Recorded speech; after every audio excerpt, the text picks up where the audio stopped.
We will only stop this if we start deporting people that come illegally. Then they won't pay the smugglers. But we'll only do that by leaving the ECHR.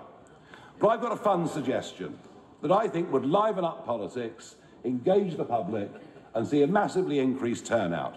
Why don't we have a referendum on whether we continue to be members of the ECHR?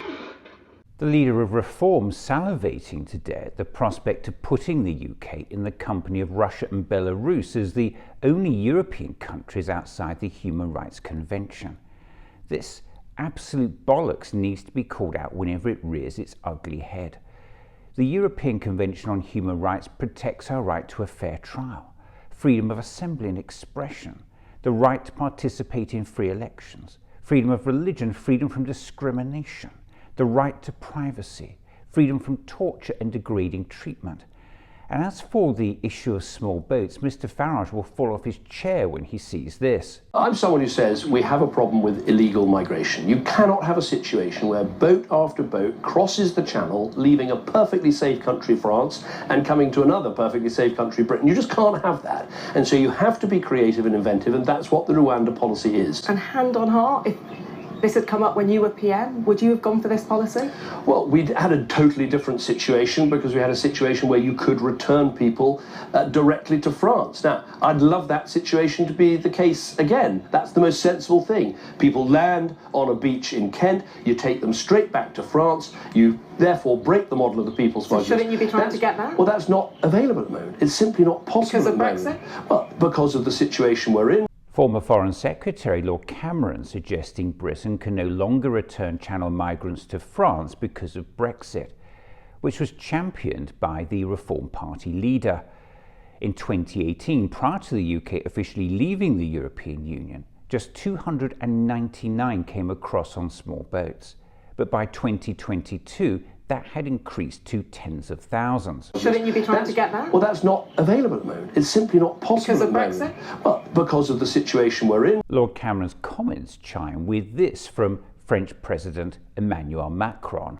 This is my wish, but it depends on what we will do in the coming months and years. On the short run, what we have to do is to fix the consequences of the Brexit.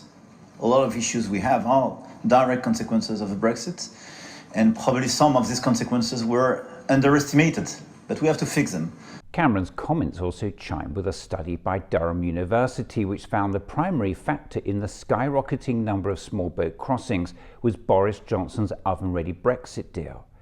According to the report, it was the former government's decision to leave the EU without a returns agreement in place, which led to the skyrocketing number of dangerous small boat crossings. Here are some of the report's key findings. The primary factor behind small boat crossings is the UK's lacking a returns agreement with the EU. The government never assessed the impact of the consequences for leaving the EU without a returns agreement to replace the Dublin regulation and was caught by surprise. The UK did not need to leave this agreement in leaving the EU. Non-EU members have returns agreements with the EU. The lack of a returns agreement fueled an increase in crossings. Some UK news channels are finally catching on. There are also fairly obvious glaring diplomatic hurdles, and that is it's very hard to send people back to safe third countries if you don't have any agreements to do so. Now, once upon a time, when we were in the EU, we had operated under something called the Dublin regulations, which allowed us to send asylum seekers back, in theory,